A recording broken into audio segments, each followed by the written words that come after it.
There was absolutely nothing I could do except lay there and hope to God that the bullets I heard ripping through seats and walls wouldn't go through me, too.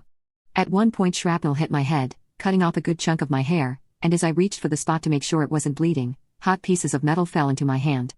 I was lying face up, so I could see everything that was happening. The lights from a still-playing movie danced across the ceiling and walls. My friends who I came with were on the floor with me. Our unfinished bucket of popcorn was spilled all across the floor.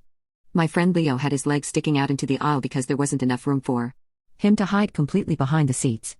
At some point, my other friend Samantha's water bottle, which had been in the cup holder between our seats, exploded. Water splashed all over my face. The smell of gun smoke was overwhelming. Riot-grade tear gas made me cry and caused me to cough uncontrollably. There was another smell, too, the horrible metallic smell of blood that I'll never forget. I remember my lower body feeling wet all of a sudden. For some reason I thought this came from the leaking water bottle, but I soon realized this wasn't the case. All of a sudden things went strangely quiet. The bullets had stopped for some reason. My friend named Tommy shouted, "Let's get out of here." We took advantage of the opportunity and made a run for it. We ran down the stairs, across the front of the screen towards a bright green exit sign. We crammed into a small, closet-like space where the door was. It was so dark we had a hard time finding it. We were screaming and slamming on the walls to find the door, blinded by the tear gas and dumbfounded by shock. Then, finally, my hands felt the metal door handle and I pushed against it with all my strength. The door flew open and the light of a nearby streetlight flooded our eyes. We pushed against the door so hard that we all fell over onto the concrete. Samantha lost her pink flip-flops just outside this doorway. As I scrambled to my feet and literally ran for my life, I realized my legs were red, absolutely soaked with blood. It was like I dipped my legs into a bathtub full of it. I checked my body all over and realized I wasn't injured at all. Where had this blood come from? I looked behind me and realized that the blood was my husband's. He had been shot in the leg. A massive, gaping hole had ripped through the lower half of Brock's right leg. His foot was barely hanging on and dangled lifelessly. Leo and a young man I didn't recognize were carrying Brock because, after falling outside the door, he lost all his strength and he couldn't walk. I was completely shocked. I had no idea he had been injured, especially since he was right behind me the whole time and managed to escape the theater all by himself. How he did it on one foot, I'll never know. At this point I screamed. My scream was so loud that it alerted nearby construction workers. They carried Brock along the back sidewalk all the way to the end, where the corner of the building is. My husband then collapsed from exhaustion and pain, saying he couldn't move anymore. He lay down and a puddle of blood started to form beneath him. I looked back, and realized we had left a trail of red leading from the door all the way to our current position. I was trembling. I knelt beside Brock and glanced around to see who else was injured. Tommy had been hit in the knee and the hip, and was further away in the parking lot. The teenager who helped my husband was also injured. His dad and mom were with him. His mom was sitting against the wall and looked like she was going to pass out. She was bleeding from several places. That family escaped at the same time we did.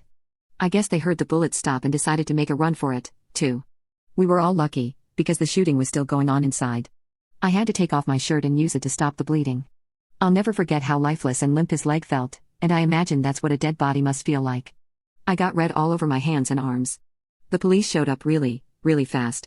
A female officer stood by us the whole time until paramedics arrived, which took a very long time. Brock was one of the last to be taken to a hospital. He was bleeding out for almost 20 minutes before an ambulance pulled up on the same street with the road work. At this point he had become almost unresponsive and was on the verge of unconsciousness. I wasn't able to go with him because there was another injured person in the ambulance, and it was too crowded.